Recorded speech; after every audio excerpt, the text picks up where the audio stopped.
So, good morning, good evening, good afternoon, and good night, folks. Welcome to Karate Without Belts. I'm John, and joined again by Ger Day. Hi, everybody. Jared here. Ger, I always screw this up, don't I? Because your name is Gerard, That's how it's spelled, yeah. right?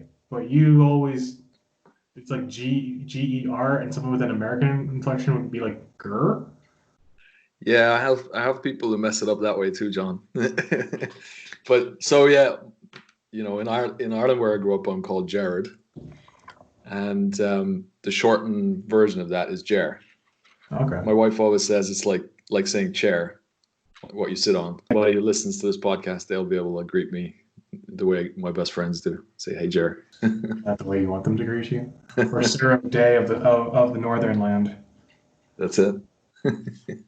That's what I'm dubbing you. Apparently, that's how Sama gets translated into English. Oh, really?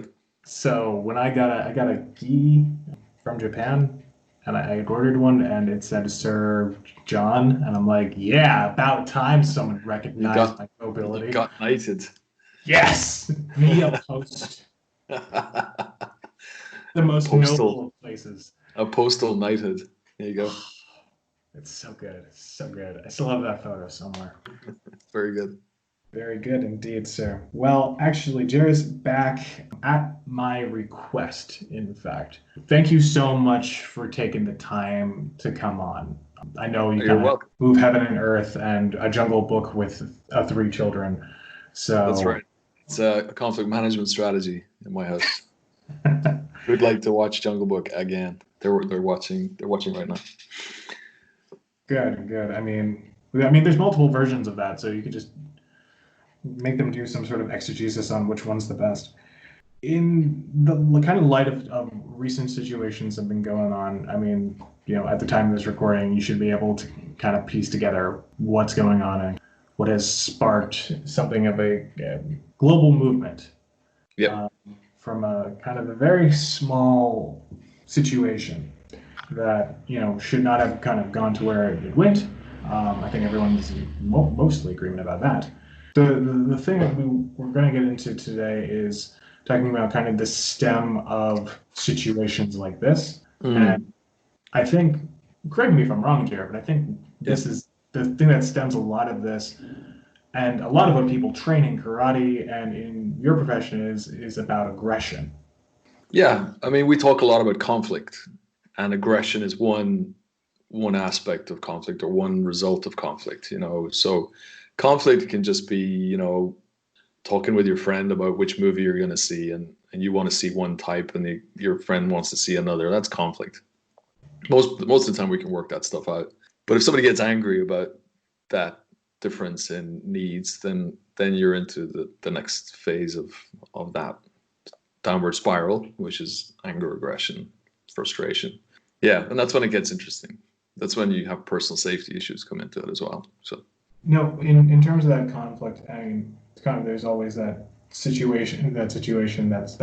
that, right? There's always some sort of spark, and that kind of gets to that.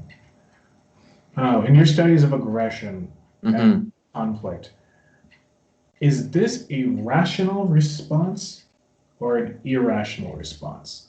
that's a great question. The person who has the conflict kind of growing in them, or that's the response is aggression. We talk a lot about triggers, and we've been talking about triggers for as long as I've been doing conflict management, which is about 15 years professionally now. Triggers, being triggered is sort of a new phrase in the language. It's much more common and much more popular. But there are certain things that are innately triggering for human beings. Okay, so we talk about, actually, there's a great Billy Connolly sketch. I don't know if you know the comedian Billy Connolly, the Scottish comedian. If not, you must. From Boondock Saints. That's about it. You need to, yeah. So I can recommend you look into Billy Connolly for some excellent comedy. But Especially at times like this. he does this skit, on stage where he talks about the Neanderthals, or basically he's making a point about primal behavior. And he says basically your brain is just kind of interested in three things. When it's out there wandering in the forest, and basically if the bushes rustle, and all your senses become attuned to what's going on in the bush, your brain just wants to answer three questions. Number one, can it eat me?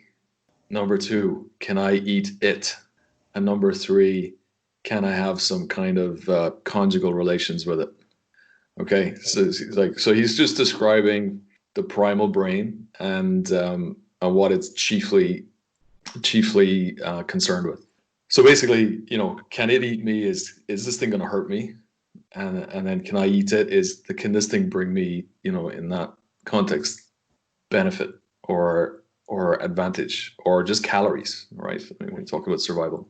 And then, of course, there's the other primal drive that he jokes about, which we won't get into. But that is the first tier of things that will trigger you. Is this thing going to hurt you, or is that creamy jam-filled donut on the table actually available to me because I could take it, and then I'm like way ahead on calories for the day. So what gets interesting then, and to come back to your question, is what are the other things that trigger people? And my favorite model for this is there's an author out there called David Rock, and he came up with something called the SCARF model, SCARF. Okay, so it's nice because it fits on one hand, so you got 5 fingers. You can just talk about the SCARF model. The S is for status. Status is the feeling I have that I have self-respect, that I am respected, that people listen to me, or that I am being listened to, and that so a status threat would be being ridiculed, being ignored, being talked down to, being made a fool of, and especially in front of my peers. Okay, so being made a fool of in a group of people who I wish or hope would respect me, that's one of the most catastrophic triggers that a human being can suffer. Okay, so that's the S. I'll go through the others really quickly. C is for certainty. Ooh, we like things to stay the same. We don't like change. The A is for autonomy. Don't box me into a corner. Give me options. We like it when we have options. I always like to say that some of the most dangerous people you'll ever meet don't feel like they have any other option except to use violence. right. Okay, so that's the A, autonomy. R is for relatedness. And I'm looking at that spider on the window behind you, Jonathan. Like, spiders and insects are about as far away from being the same as human beings as you can get. And so therefore, most people don't really care if they swat a fly or they squash a cockroach underfoot. But if you ask the same person to squash a cute puppy, which cute puppies have big eyes and they kind of fall around and they're cute. What I mean by that is they're kind of, we anthropomorphize them. They're more like humans. So the vast majority of people couldn't do that. So that's a friend or foe scale that goes all the way down to fish and insects, and most people don't really, except for your vegans. Most people in general, I could say, are characterized by that kind of scale. Okay. So your family is really important to you, your neighbors are important to you, your friends are important to you, and then that scale extends all the way along to things that you wouldn't think twice to hurt. So that's relatedness. And that's why, you're a teacher, right? So when you go into a classroom, first day of term, you spend a bit of time just getting a feel for what do I have in common with these guys? Football, surfing, swimming, whatever it might be. So finding things in common is really important. That's autonomy. Sorry, that's relatedness. And the last component in the SCARF model is the F for fairness. So we respond on a gut level to being in a situation where we're not being treated fairly. And that's everything from, again, to give you an occupational example, is like maybe you and your colleague do the same job, but he gets paid more. And that just triggers a really gut response from every human being on the planet. So that's the second tier. So the SCARF model kind of gives us a really, really, really good model for what triggers human beings: status, certainty, autonomy, relatedness, and fairness. And in my experience, and I've been using that model for more than 10 years, no matter what I'm looking at in terms of a video of an interaction, or I might be watching a staff member doing some customer service. If I see somebody get upset, I can generally call it off on one of those fingers, one of those domains. or maybe two of them or three of them, or if it's going really badly wrong, all five of them will be triggered, will be set off. Right. So they're all primal. So coming back to your question, whether it's the top tier, can it hurt me or can I get benefit from it? Those two things are triggering. But then the SCARF model is a really good second tier, and it helps me to diagnose conflict problems. Right. And those are, I mean, those are things that I think, martial arts are not, karate or not. Everyone can kind of understand and from taken from that kind of stepped back analytical view, how actually it's easier to probably interact with people if we had a better understanding of how human triggers actually work.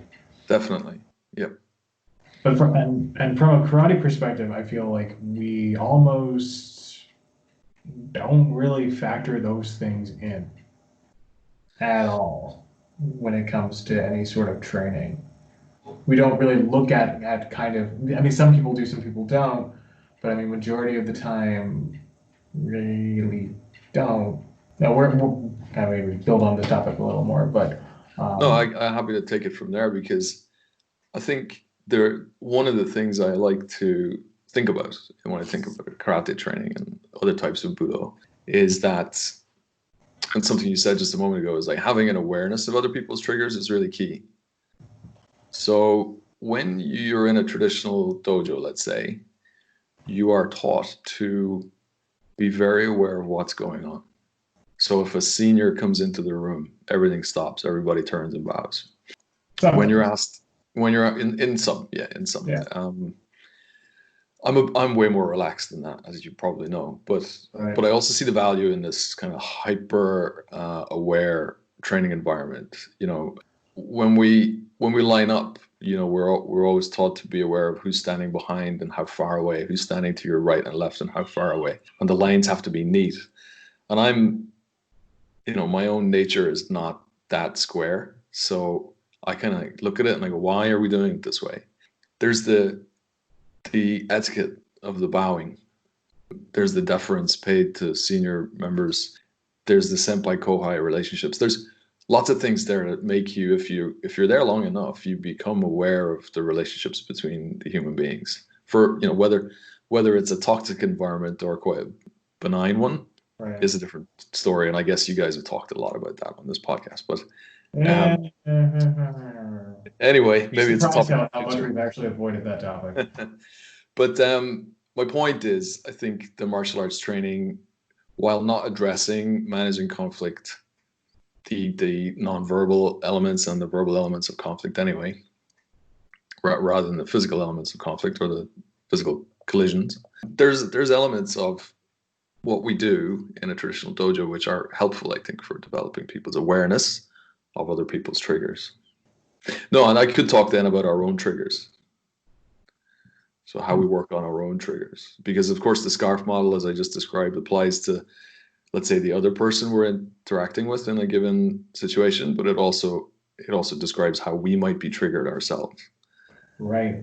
I mean, does this feel? I hate to just go back. Well, what about this feeling? But like, this definitely gets me into that mindset of like, every time you're faced with, that kind of aggression, someone getting in your face, someone calling you out, someone challenging you, someone boxing you in, like there's that immediate cool heat feeling that goes through people.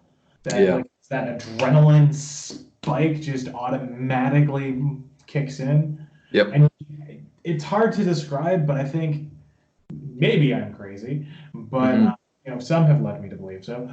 I think everyone has experienced that in some way, just that a weird adrenaline trigger that you actually really can't control that coming out necessarily. Or can you? So I mean, that's something I wanted to get into as well, because there's kind of rational reasons for for that to happen, but there's also irrational reasons, like status is called out or your authority is supposedly blocked in. When you can't separate that, but your body will trigger that. So I think this is where I was sort of thinking about this, and I think as a normal person, we're all normal people. As a person just wandering around in society, the amount of things that could happen that could trigger you like that are many, many, Right. and varied.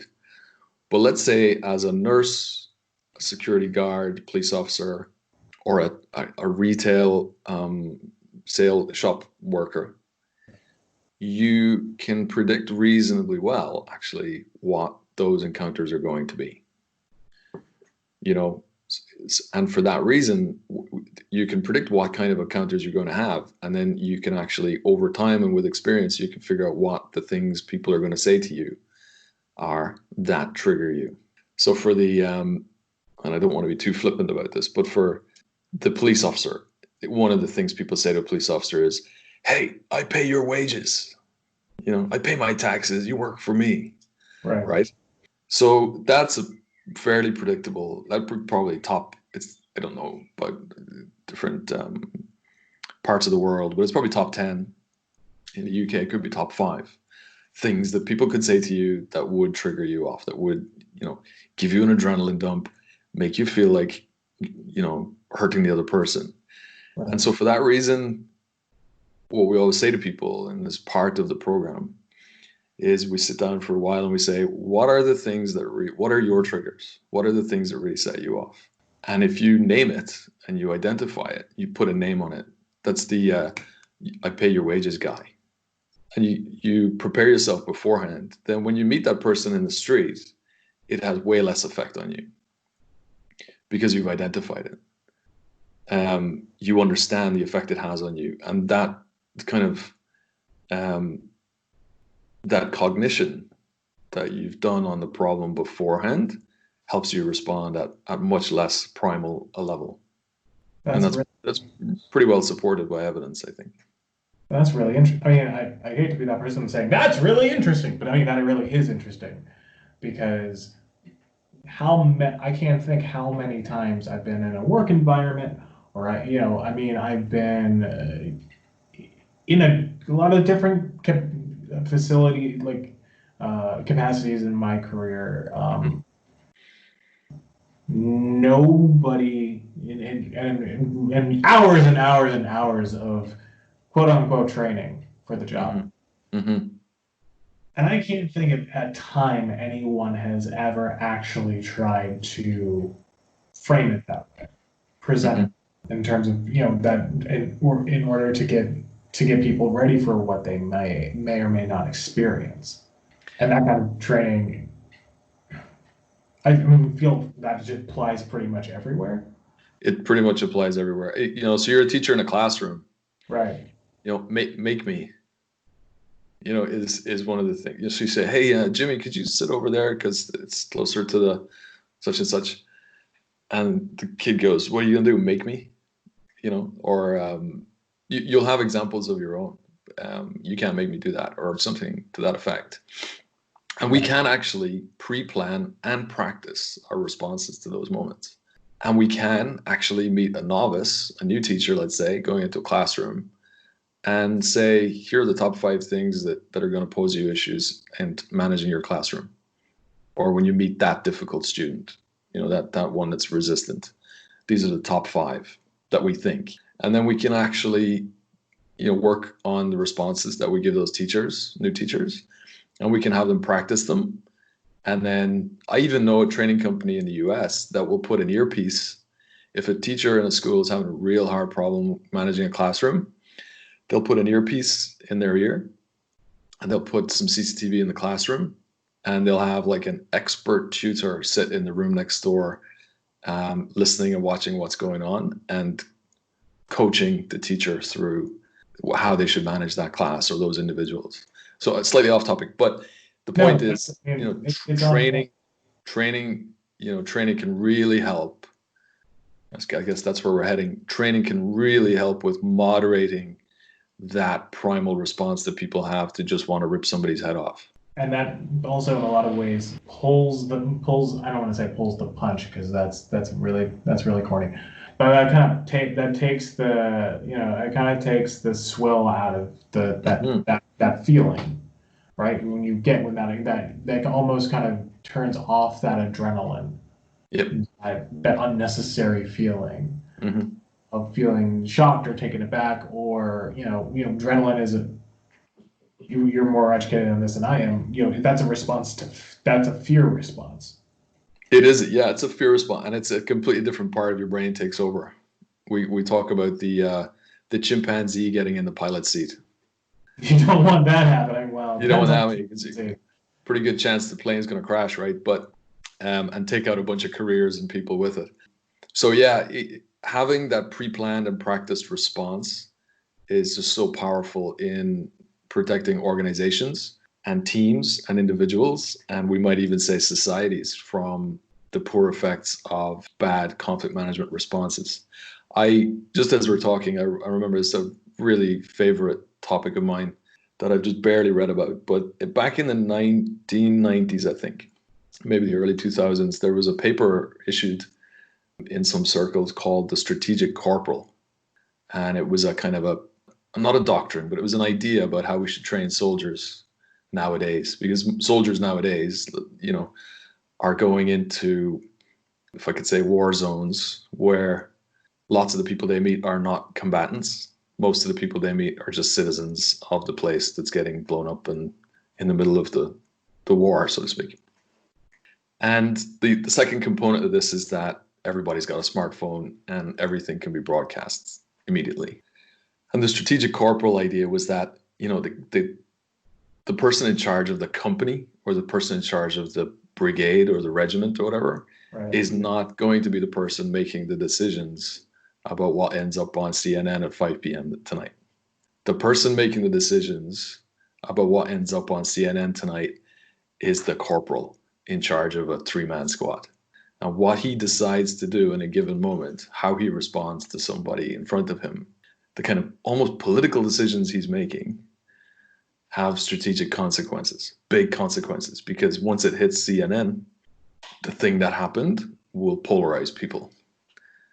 Right. So this whole idea of the strategic corporal means every single person that an organization has out on the streets has the ability, through how they respond to the people they meet, to completely wreck that organization or to poison a whole community or not.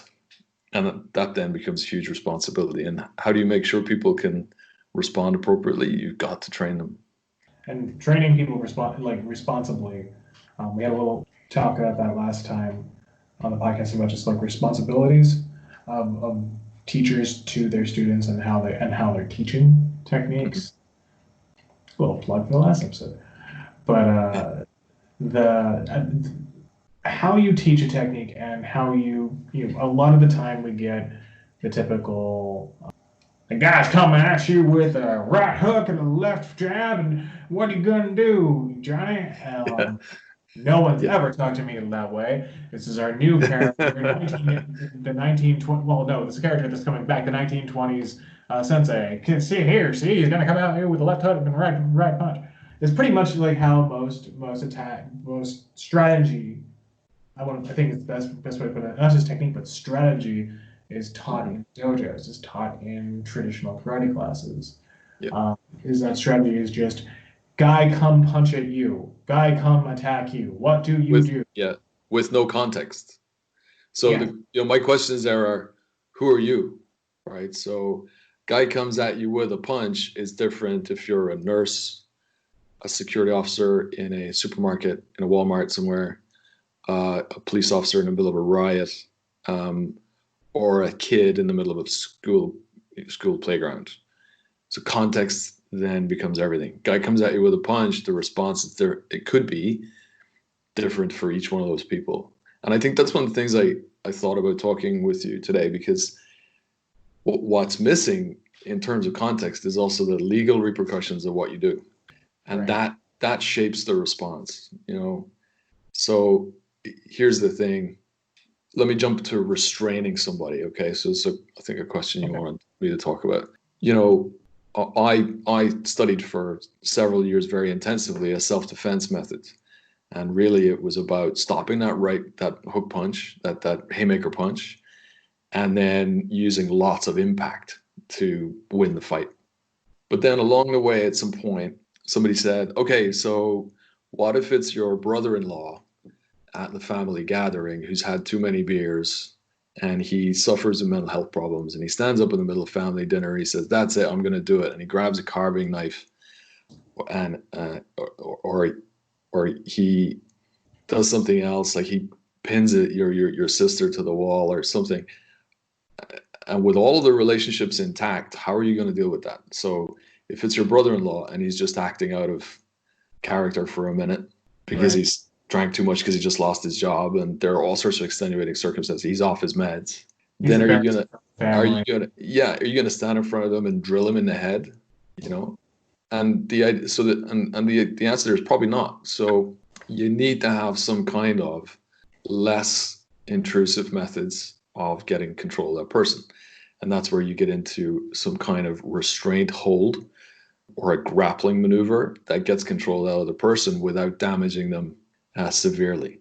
And I think, if I could just extend the point, I think that need has been there in the martial arts all the way back to the very beginning. Yep. There's always been a need to have both the, or kind of different levels of response, like the higher levels of response where we're impacting somebody and damaging organs and influencing their physiology by kinetically impacting them. But also, I think there's always been that other view of things, which is if you are the big, roughest, toughest warrior in the community, and then the local drunk who's just down on his luck needs to be put straight, you can't afford, for reasons of your position, to just lay him out and damage him severely such that he might die. You know, and the community probably has the expectation of you that you can do that without hurting him. And that expectation is still there today, because here in the UK we had the people who investigate the police, the Independent Police Complaints Commission, as it was. It's got a new name now, but they did a study. Oh, yeah, we've got one. It's it's a contentious situation, but we have one. They did a study some years ago that said if and It's like one of saying the you have a results. contentious water supply situation versus not having a water supply. So they surveyed. Oh, your spiders come in. So Kind of. inside, he's on the inside of that window. Okay, back off. Back off. Hold up. So Back off. Back off. there you go. This is Spider Fight on Karate Without Belts. He's actually probably, as you can hear, there's a bunch of suicidal bugs hitting the window right next to. Oh, really? Okay. Good catch there, Ger. Sorry, man. I just looked and I thought he was way too close to your face. So 3 times a night anyway. Coming back to the thing I was saying, is that they surveyed people who had interactions with the police where there was a use of force. And what they found was that one of the things they found was that if that group of people saw a police officer striking somebody in the middle of an interaction, that they would consider that police officer had lost control. So my thread of thinking there was that all the way from the very beginning, there's been an expectation on people who are really, maybe who are tasked by society to use force. So that's your nurses, security officers, law enforcement, to exercise a degree of moderation when they use force. And that means they have to know how to restrain people in a relatively safe way. Right, and that's I think we probably, between you and me, you more than I, because I'm an idiot in my stool, but I've at least picked up a couple books on the subject. Mm-hmm. You more so, because it's kind of like the Happy Gilmore thing. I was wrong, you were right. I'm dumb, you're very smart. You're very good looking, I'm very ugly. But the thing we kind of come across from the Barnes. You guys have Barnes and Noble over there? I think we briefly did, but Okay. then they didn't do very well. We have other big bookstores, Waterstones, for example. Okay. Well, I mean, kind of bookstore version of the martial arts section of a bookstore will have reams of books that almost kind of say the identical thing to what you just said, that go back and are pan-cultural and pan-historical, to the point where talking about restraint And this, I mean, it's also very funny because going to the root of like karate, karate has always been about either if you're talking from a quote unquote moral standpoint or from a technique standpoint, even though this isn't maybe not so widely practiced by people who are more in the Genzai Budo crowd, because they generally have to kind of branch out to other martial arts to get their grappling in. Yeah, there's always some idea of restraint, either restraint of the self or restraint of the other. So let's use a different word. So I'd like, just to make sure we know what we're talking about, I think there's, for me to be very sure of the level of force I'm using, I have to moderate my use of force. I think that's a good way to say that, moderating my use of force. So that's what you call that, kind of restraining myself. Right. But for me, restraint has a very clear meaning. And when we talk about physical restraint, Right. That's what we mean by grappling the person and immobilizing them so they can't hurt me or anybody else.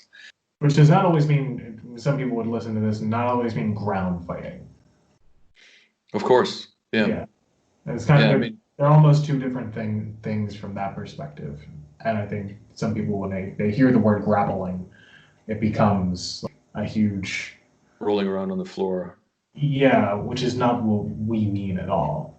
We mean restraint of an arm or yeah, interestingly, I mean, let's say a lot of the professional situations that I advise and give training on are about moving somebody from A to B, from one room in a facility to another room in a facility, or from inside a facility to outside a facility, right, or from outside a vehicle to inside a vehicle. So it's a lot about movement, and the last thing you want to do if you're going to move somebody is have them on the floor. So is having them flat on the floor. So you kind of need to be able to get somebody under, in a lot of scenarios, you need to be able to get somebody under control, but still have them able to move their own feet and walk from A to B, because that's the easiest way to get somebody from A to B. Now, the caveat there is that sometimes if there's enough violence happening, you need to knock them down to the floor, get them under control there, put lots of limb restraints on them, handcuffs and so on. And then you and 4 of your buddies pick them up and move them that way. But that's just a lot more risky and it takes a lot more effort. So arguably, and it's more dangerous. So in terms of karate, I mean, we were talking yesterday just kind of informally about my involvement with Aikido. And I find myself returning to Aikido recently, just looking at some YouTube clips and whatnot, as I've got time on my hands at the moment.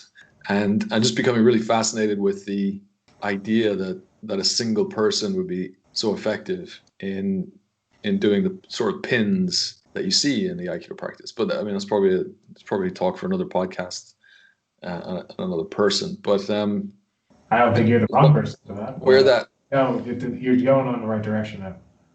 Yeah, where that brings me back to is context. I was looking at some Aikido clips last night. I was like, wow, so he could be impacting this person and using really devastating strikes to just finish this encounter.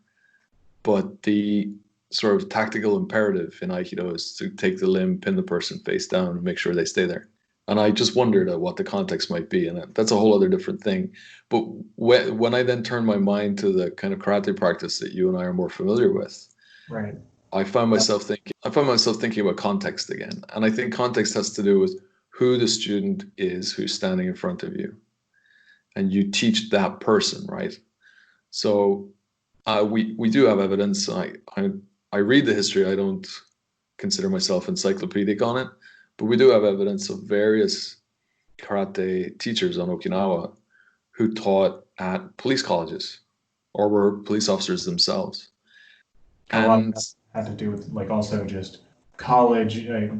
Things were so kind of not constrained, but things were so kind of pushed together, as it were, because small island, it's a small place. Yeah. And again, I think that idea that it's a small place is really important, because again, you can't just break people. You can't just break people and put them in a hospital. If you're the local law enforcement, and going way back into antiquity, again, I think the expectation was that you could get somebody under control and not just gyakuzuki them in the head and knock them out, break their jaw. And remember, again, I think this point I raised before is that a broken jaw 400 years ago was a really serious, life-threatening illness, not the Right. least of which that you could become infected and you die of, septicemia, blood poisoning, something like that. So again, not to belabor, well, I am laboring the point now, but I think the idea that a skilled martial artist at any time in history needed to be able to restrain somebody safely, if it was their occupation, is a given point. That's got to be true. Right. And restrain them to the point where it's necessary. Because I think modern karate maybe has lost this idea to a degree that, if you do hurt somebody, you do end up endangering. Because I think, your example of, well, back in the day, if you hurt somebody very hard, then, good chance that person's not going to be able to recover. That's true. But today, with how some people live in places where it is harder to recover in different ways, financially, not just physically.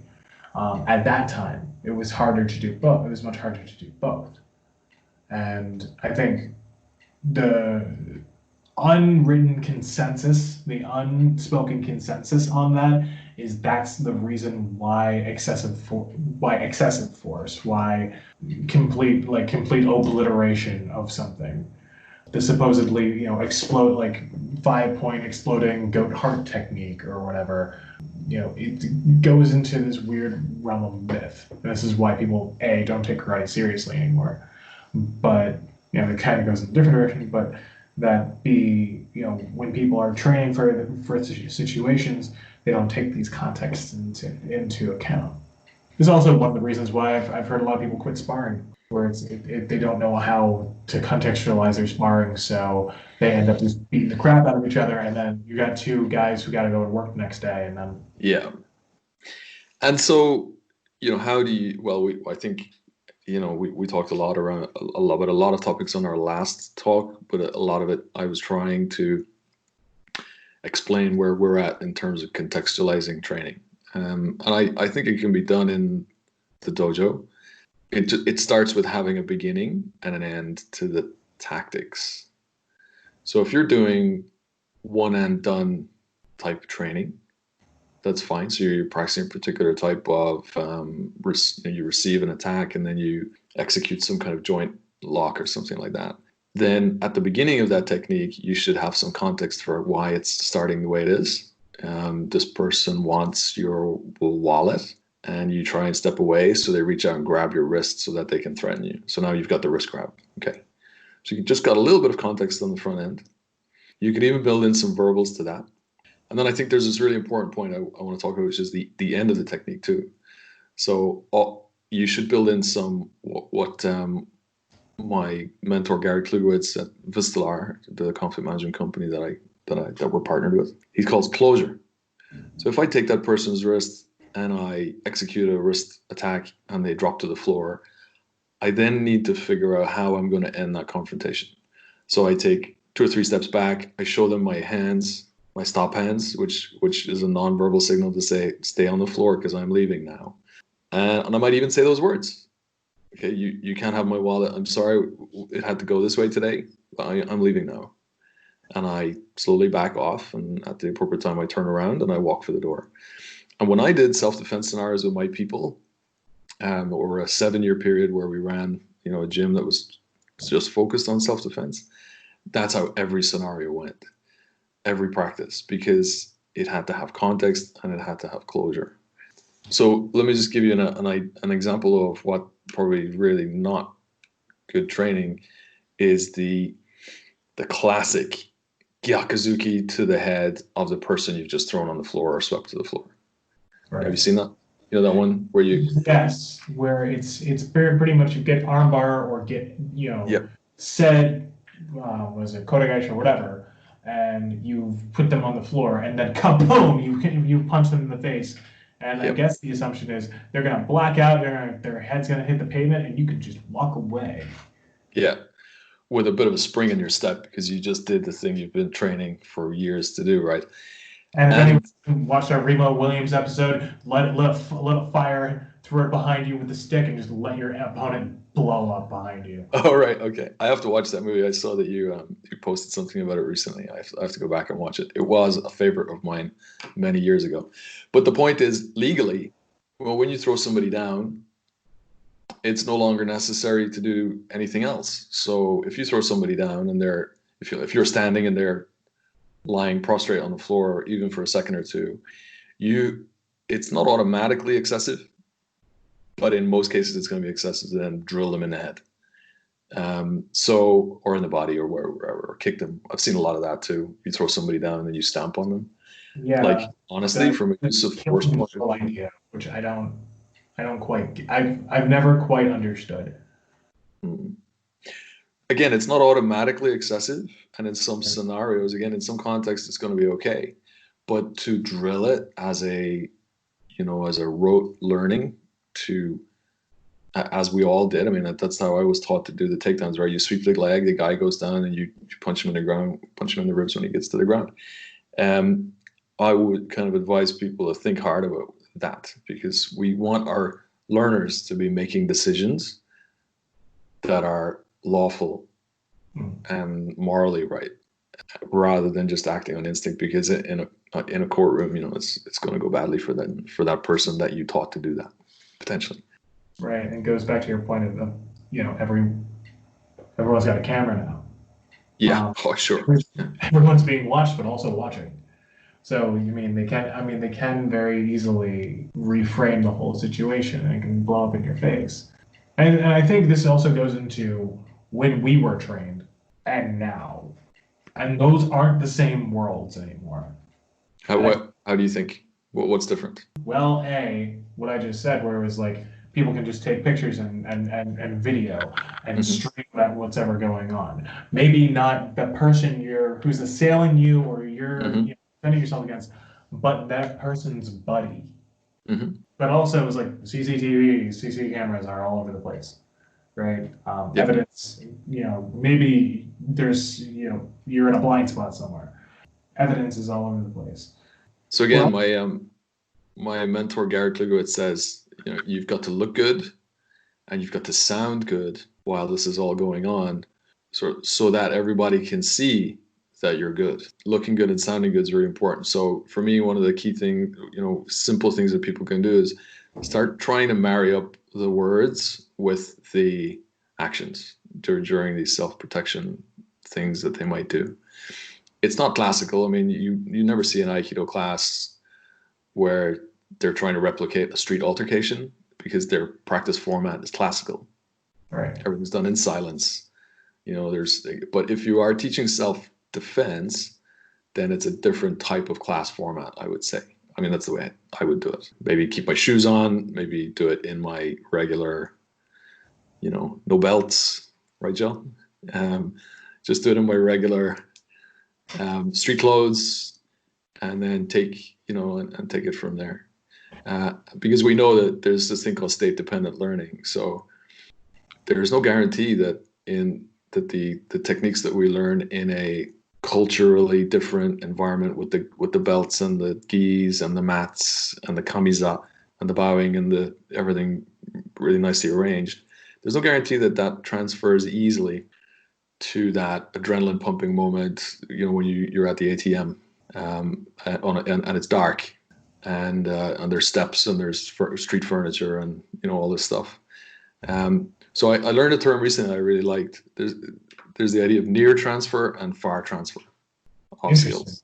So near transfer is where the thing you do in training looks almost identical to the thing you're going to have to do in reality. Yeah.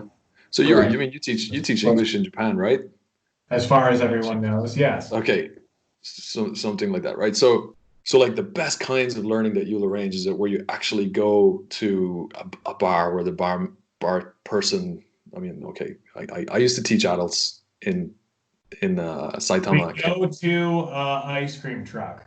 An ice cream truck where the person selling the ice cream speaks English. There we go. And everybody's got to actually do all of the things that they have to do to get an ice cream and start shoving it in their face. That would be the best kind of learning. And the more you extract away from that into a classroom where there's no ice cream and you're not even using fake money and and so on, that then would be a far transfer moment. Right. So the learners got to do so much to get what you just told them into a real life scenario that it's a long distance for them to travel. So assuming they we always practice that even at all. Yeah, and they're not just reading a textbook, Right. Which about transfers easily over to saying they're not just doing an exercise in the air. yeah. Again, I mean, there's a lot of analogous things there back to our karate practice and self-defense practice. So sorry, I just went off on one. It's my big topic at the moment is learning. How do we achieve authentic learning?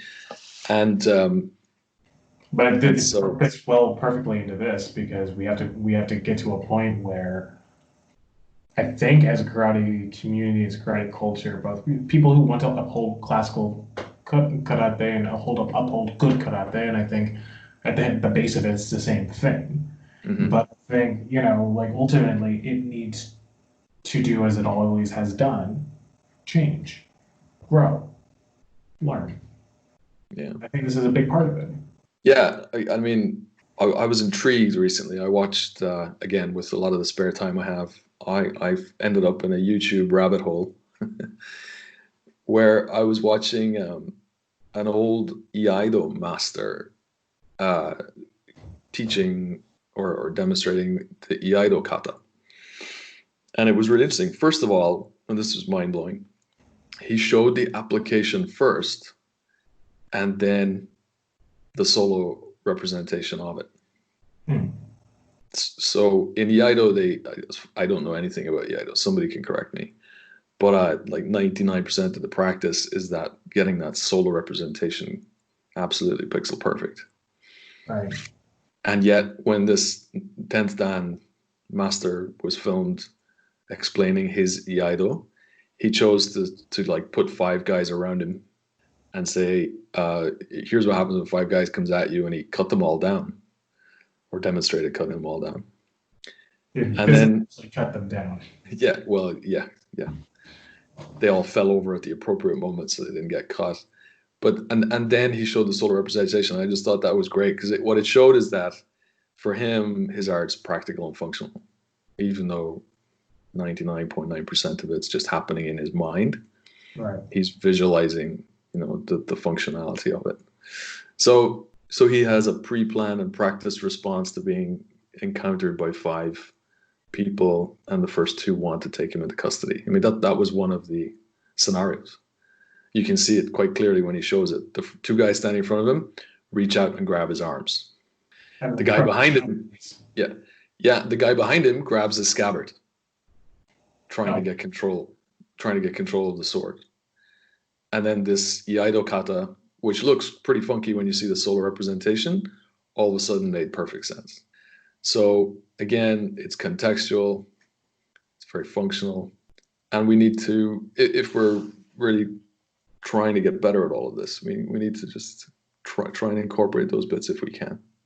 I feel like there's a lot of people on kind of our respective crowds who are starting to understand this better, and I think with our and again, as I said before, I don't want to get political, gang, but there's things happening in the world right now, and I think how for karate people, it's like we're just like everyone else, but I think we specifically have a response to this, which is how do we kind of recontextualize how we go about teaching self-defense, teaching the traditional arts, while at the same time being responsible and being able to take all this new knowledge that we have and show it to our students in new ways. I think you really hit the nail on the head with what you've said today, Ger. Is there anything you want to kind of add? We can maybe close off with. A couple of things that I thought we could touch on, and that I think karate has a really well-known, maybe poorly understood tenet or value at its core, which is this karate ni sente nashi principle. Right. And if you are really thinking about that, that there is no, I mean, I know it's commonly translated as there's no first attack in karate, Right. But there's ways you can interpret that, which is when I am confronted by somebody who I might need to fight, I'm going to try and make sure that I'm not the person who escalates this. Yes.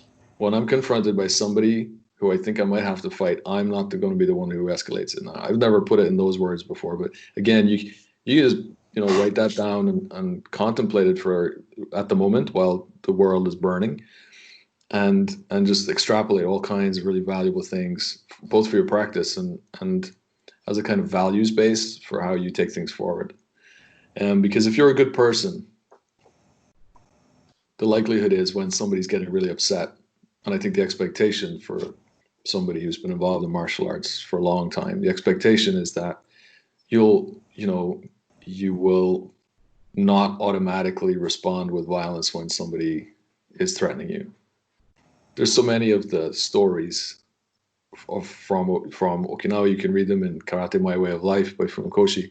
There's so many of the stories where Master Itosu could have really, taken this young fella and just ripped him limb from limb, but actually he just sat him down and had a cup of coffee or a cup of tea. Things worked out, and I didn't need to get that violent. So I think there's lots of stories. There's lots in the folklore of karate, and then we have this principle, this kind of maxim that's been handed down, and it all points to the same kind of moral principle here, which is we need to try and not get involved in poor decisions about use of force, and we need to try and de-escalate things if we at all can, because that's just the right thing to do. So a guardian mindset, again, going back to my mentor Gary Klugowitz, who's a karate guy himself, by the way. He was originally a Kyokushin Kai karate fighter way back. Yeah, but talking about going from one space to another. Yeah, for sure. And we sometimes talk about having a warrior mindset, but it's probably more appropriate for us to think about having a guardian mindset. So a warrior mindset, I will keep myself safe and my people safe. A guardian mindset is I'm going to keep everybody safe. Which is the proper translation of Budo. If we're really looking at that kanji, that's a proper translation. And that's exactly right. And I keep everybody safe by trying to achieve a peaceful resolution. You can achieve a peaceful resolution by knocking everybody down too. I mean, let's face it. But so that's the choice. But I just wanted, that was something I thought was probably going to add to the conversation. That's a mindset that we don't have anymore. I feel like especially we tend to get, and this is where I personally don't feel where the sport element enters in at all to our training. I think we had a couple conversations about full contact fighting and kind of the necessity of that, and needing to understand that tool, that very valuable tool we have as karateka in the tradition, and why people don't really understand it and stuff like that. But it's not about this great sport element of being overly strong and overly aggressive, right? Like, am I wrong in saying that we may have, in an attempt to kind of compete with MMA, kind of where we kind of diverted from? We diverted out of that mindset. Yeah, I mean, I would say this, and that because I've got young kids, my eldest she's 10.